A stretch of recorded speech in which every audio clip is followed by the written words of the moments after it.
Prince Harry has told London's High Court that coverage by the Daily Mail made his wife, Meghan's life, an absolute misery. The courtroom fell silent. Not the ordinary quiet of a legal proceeding, but the suffocating stillness that comes when truth collides with belief. 11 words. That's all it took. 11 carefully chosen words to detonate a marriage, shatter a public image, and expose a reality so disturbing that even hardened journalists stopped taking notes. Make him tear up when discussing Diana. Those words weren't shouted. They weren't dramatic. Judge Margaret Thornberry simply read them aloud from a private message, her voice clinical and detached. But in that sterile courtroom, surrounded by mahogany panels and the weight of British law, those 11 words became a weapon that cut through years of carefully constructed narrative like a scalpel through silk. And Prince Harry? He didn't just react, he shattered. The moment everything changed. Have you ever watched someone's world collapse in real time? Not on screen, not in fiction, but right there in front of you, completely raw and unfiltered? That's what happened on that February morning in London's High Court. The trial had been predictable until that moment. Lawyers shuffled papers. The judge spoke in measured tones. Reporters scribbled notes. Standard procedure for a privacy lawsuit that had dragged on for months. But when Judge Thornberry reached that particular line in the evidence, something shifted. You could feel the oxygen being sucked from the room.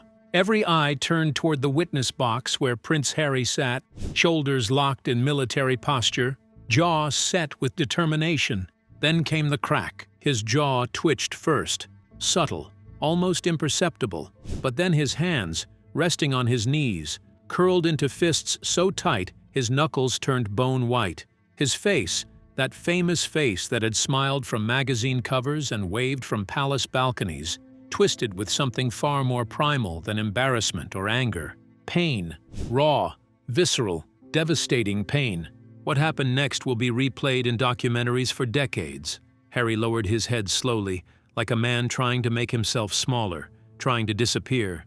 He covered his face with both hands, and then, in the awful silence, came a sound that made even the sketch artist's pencil stop moving. A sob, guttural, broken, real, not the polished emotion of a public figure, not the managed vulnerability of a carefully planned interview. This was the sound of a man discovering that the worst lie he'd feared was actually worse than he'd imagined. The betrayal, within the betrayal.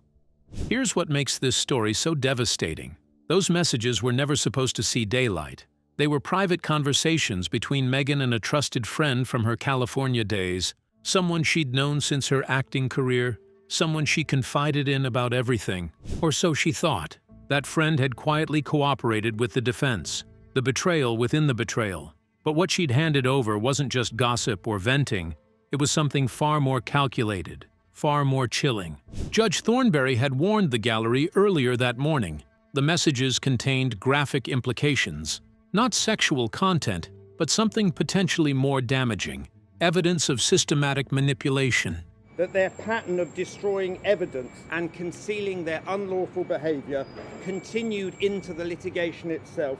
What the courtroom was about to hear would paint not the vulnerable Duchess driven out by hostile press and cold institutions, but a strategist, a tactician, a brand manager orchestrating the most high-stakes personal rebrand of the decade. And at the center of it all, Harry's most sacred grief, his mother, Diana. The messages that changed everything. Make him tear up when discussing Diana. Let that sink in for a moment. The implication wasn't subtle. It suggested that Harry's grief, the trauma that had defined him since he was 12 years old, the wound that had shaped his entire life, had been prepped, scripted, staged, not for healing, for headlines. Can you imagine discovering that your most intimate pain, the kind that wakes you up at 3 a.m. in cold sweats, the kind that makes you flinch at camera flashes because they remind you of the night your mother died? You know, you're 12 years old, I just refused to accept that she was gone. Had been reduced to a media beat, a tactic in someone else's playbook? The judge continued reading, but nobody was really listening anymore. All eyes remained fixed on Harry. His shoulders rose and fell like waves crashing against rocks. Every sniffle echoed through the courtroom. Every tremble spoke volumes. His attorney stood, voice urgent. "Your Honor, I request a recess. My client is experiencing severe emotional distress." Prince Harry, Duke of Sussex, couldn't be present today. However, he's prepared statement following Mirror Group's acceptance. Judge Thornberry, maintaining courtroom procedure, denied it. The presentation must continue uninterrupted, but even her voice had changed. Thinner, shakier. Even she seemed shaken by what was unfolding.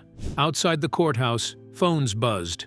Protocol forgotten. Reporters broke the rules, fingers flying across screens. Prince Harry collapses in court, the message that changed everything.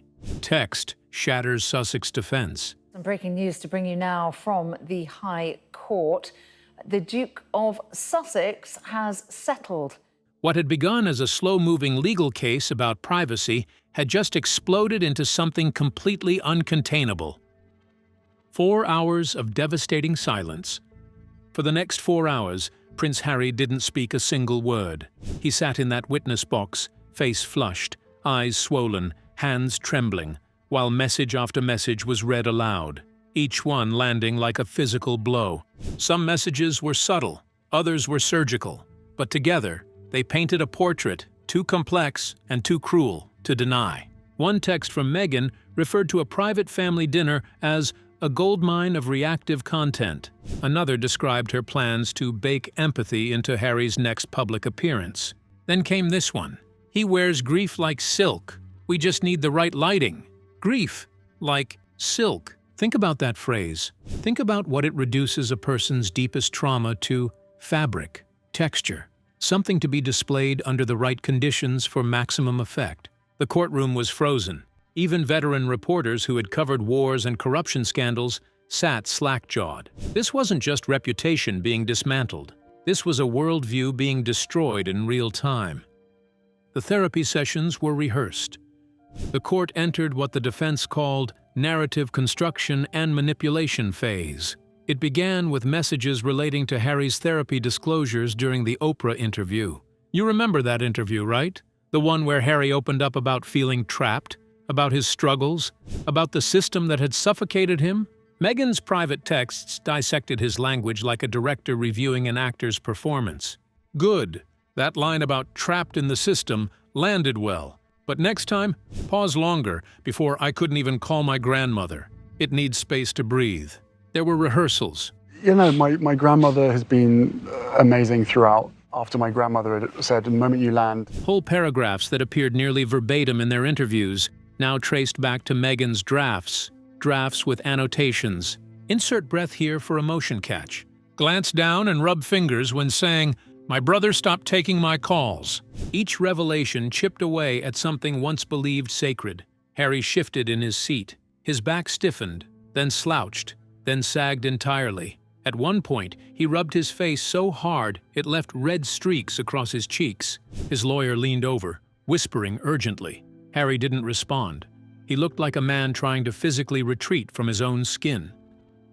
The message that broke him. 2 hours into the presentation, the courtroom air had become unbearably heavy. That's when Judge Thornberry read the message that silenced even the legal teams. He still wants their approval. It's pathetic, but I can use it. The guilt over his mother makes him easy to redirect. That's the engine. Someone in the back row whispered, "Jesus Christ," before catching themselves. Harry flinched, but he didn't sob this time. He just closed his eyes, then opened them again, slower, more hollow, like something had shut off behind them, like a flame had been extinguished. His security detail exchanged glances. One officer took a subtle step forward. Another unhooked a water bottle from his belt. They didn't act, but they were ready. According to a palace aide present, Harry looked as if he had forgotten how to be in his own body. When the judge asked if he needed a recess, Harry didn't answer. He simply nodded. Not defiance, not defeat, just emptiness. The nod of a man whose decisions had all been taken from him by timing, by evidence, by someone he'd trusted more than life itself. The monetization of royal pain.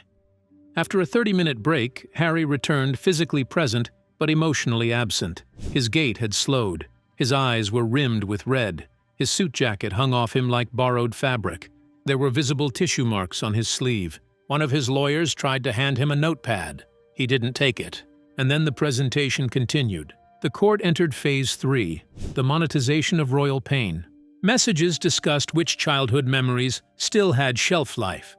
Meghan had written to her friend about whether to include certain traumas in her podcast or save them for her book. Don't waste it all on the first product. Harry's got layers. The abandonment arc still hasn't been fully tapped.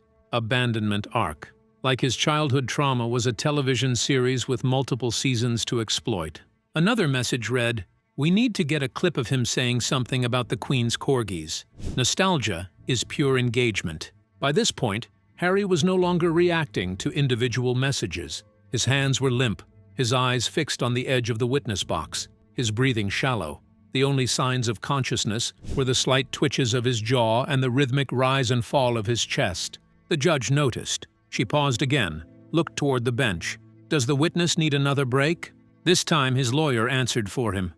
"Yes, Your Honor. He needs a moment. He is not well." Harry didn't move. He just stared ahead, as if the act of standing would tear him open. When court recessed, he didn't walk out on his own. Security flanked him on either side, guiding him like paramedics leading a concussion victim down a hallway. The 3 categories of betrayal. When court resumed the next morning, the world held its breath. What came next was methodically, devastatingly organized into 3 distinct categories, each labeled clearly on evidentiary folders, visible to cameras and journalists. Category 1, monetization. Category 2, family manipulation. Category 3, emotional exploitation. The business of trauma. The first category revealed exchanges spanning late 2022 to summer 2024.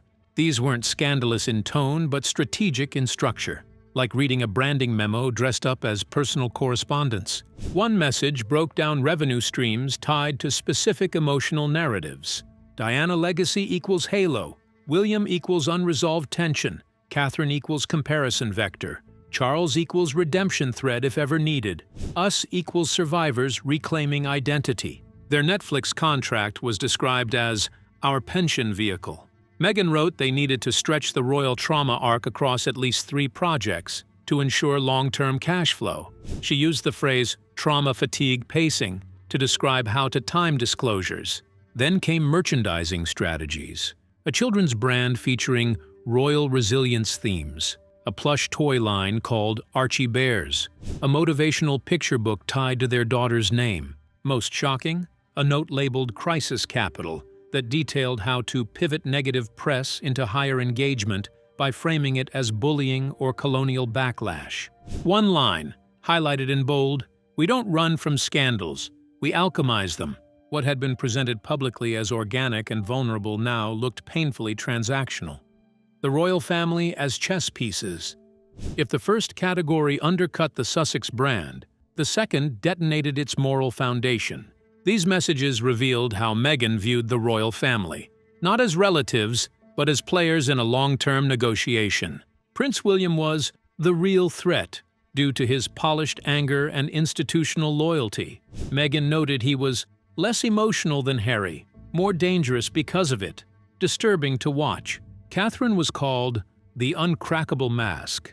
Meghan expressed frustration that no attempts to provoke a public reaction had succeeded. She speculated about Catherine's mental health, marriage, and parenting style using phrases so cruel that journalists struggled to quote them directly. If she cracks in public even once, it shifts the whole narrative, but she's colder than marble. More unsettling were messages about King Charles, described as sentimental and weak in the right light.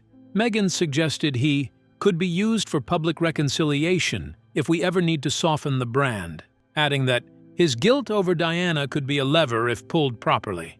But perhaps most emotionally devastating were references to Archie and Lilibet. "We'll decide later how Windsor we want them to appear. Titles matter, but not as much as optics." Optics. The royal blood of her own children weighed against headlines. The coldest messages of all. The final category was the deepest cut, not because it exposed cruelty, but because it revealed coldness. These messages were exclusively about Harry, his vulnerabilities, his traumas, his inner world, and how to shape them. Meghan recounted a therapy session Harry attended. He opened up about the tunnel dream again. Said he keeps seeing his mother's face before the crash. I told him to write it down. Could be powerful, open to something bigger. Something bigger. Grief transformed into content. There were discussions cataloging Harry's night terrors, his fear of helicopters, his guilt, his shame, all indexed like database entries. But one message silenced the entire courtroom. He said he misses his brother. I told him that's just memory, not reality. That nostalgia lies. Had to redirect fast. He was drifting. Redirect fast. He was drifting. This wasn't communication. It was control, emotional re-steering, the careful trimming of human connection. Harry's face, as this was read, ashen and motionless, spoke louder than any outrage could. He didn't protest. He didn't cry. He just stared. The final blow. Nothing compared to the final message, read slowly and quietly by Judge Thornberry. Harry's love for them is a vulnerability. If we don't manage it, it will derail everything. Not his love for me, not our love for each other. His love for them, his family, his past, his identity. As the courtroom sat in stunned silence, it became devastatingly clear. These messages hadn't just destroyed a narrative. They'd revealed a machine, a mechanism for controlling perception, emotions, and people. With Harry at the center, not as a prince, not as a husband, but as a tool. The aftermath begins. The moment the courtroom adjourned, institutional silence began to crack. The palace's official response was characteristically restrained, but it came from Clarence House, from King Charles himself. This is a difficult time for all families. Some matters are best resolved privately and with compassion. Behind closed doors, sources described the king as calm, but drained. According to a senior courtier, his first words after reading the transcripts were, "This is not vengeance. This is gravity." He issued one quiet instruction. The household must remain disciplined. No gloating, no leaking, no vindictive statements. This is not a victory, it's a collapse. What hurt Charles most wasn't damage to the institution, but the portrayal of his son as a pawn, a project, a walking brand strategy with trauma as currency. Prince William burned in silence. Those close to him described him as furious, not at Meghan, but at Harry. He let her do this. He handed us over. When William read the message labeling Catherine the uncrackable mask, he went completely silent, then reportedly said she was trying to break her. The global reaction. Within 48 hours, the world had picked sides. But here's what made this different from previous royal controversies. Even Meghan's most ardent supporters found themselves speechless. In the United Kingdom, public opinion didn't just shift, it avalanched. Polls showed Harry's sympathy ratings dropped to the lowest level since his departure from royal life. Meghan's approval plunged even further, with some polls placing her favorability in the single digits.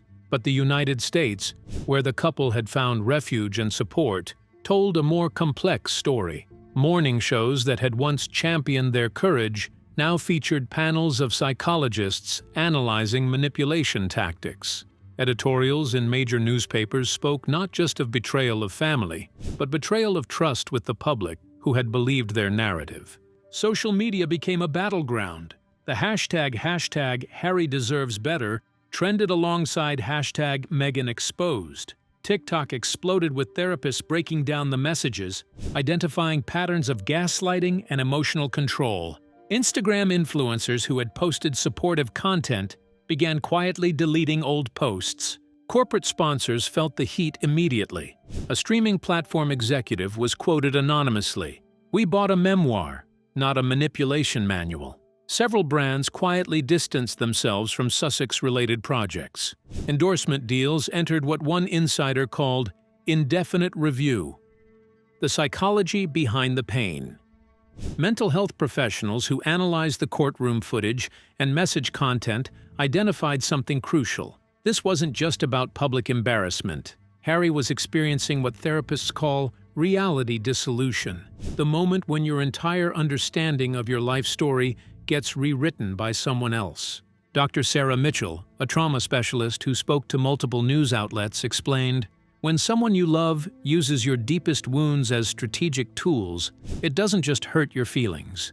It fractures your sense of reality. Harry is discovering that moments he thought were genuine connection were actually performances he was directed to give. The messages about Diana were particularly devastating from a psychological perspective. Harry had spent decades processing his mother's death, seeking therapy, opening up publicly about his struggles. To discover that these sacred moments had been optimized for engagement was, according to experts, a form of psychological violence. "It's one thing to be betrayed," noted Dr. Mitchell. "It's another to discover you were never actually living your own life. You were starring in someone else's production." What the palace knew. Perhaps most disturbing were the quiet revelations about what palace insiders had suspected all along. Multiple sources, speaking on condition of anonymity, confirmed that senior royals had noticed troubling patterns years earlier. One former aide recalled a conversation with Prince William in early 2020. He said something I'll never forget. He said, "My brother speaks differently now. He uses words that don't sound like him. It's like someone's written a script and he's reading it back." Catherine had apparently noticed it too. Friends described her frustration at watching Harry and Meghan's interviews, recognizing phrases and anecdotes that Harry had once told differently, now repackaged with new emotional emphasis and different conclusions. King Charles, ever the diplomat, had tried to bridge the gap, but according to insiders, even he had expressed concern to trusted advisors. "I don't recognize my son's voice anymore." The words are his, but the message feels manufactured. The tragedy, these sources noted, was that no one could say anything without sounding paranoid or controlling. How do you tell someone their wife is manipulating them without destroying any remaining relationship? How do you prove that authentic emotion is being weaponized? You don't. You wait. You hope they see it themselves. And you prepare for the moment when the truth inevitably surfaces. That moment came in a London courtroom, with devastating precision.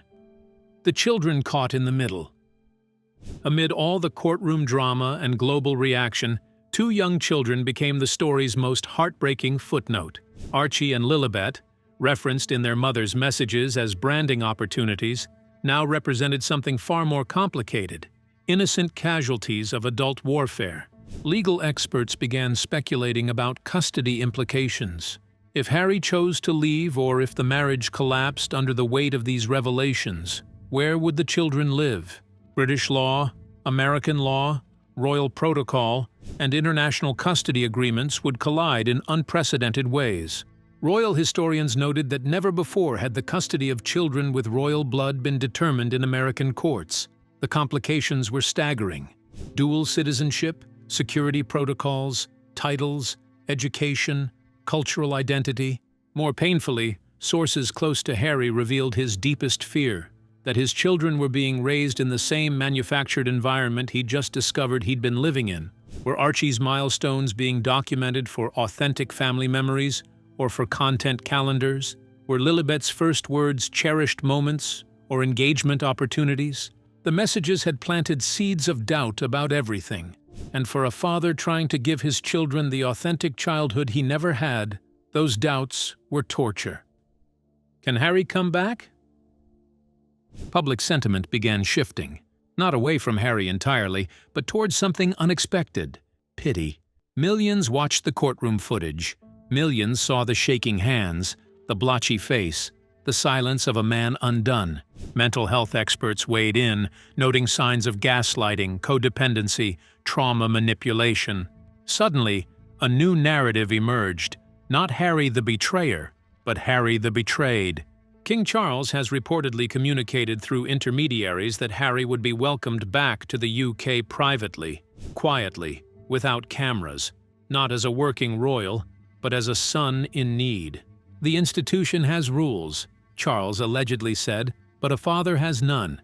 Even Catherine, hurt though she is, believes the children deserve connection to their roots. Only William remains silent. His wounds are different, sharper, deeper.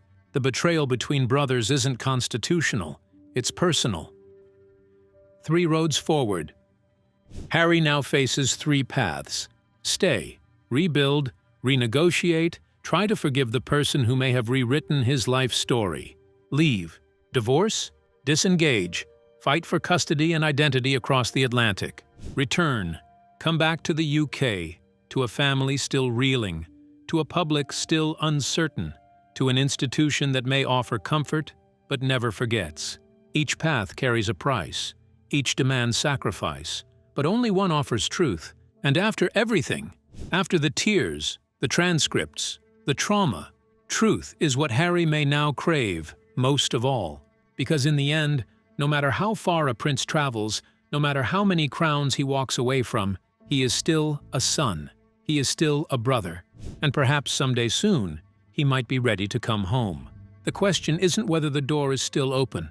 The question is whether Harry has the strength to walk through it. What do you think? Can love survive when truth shatters everything you believed? Can Harry find his way back? Share your thoughts below.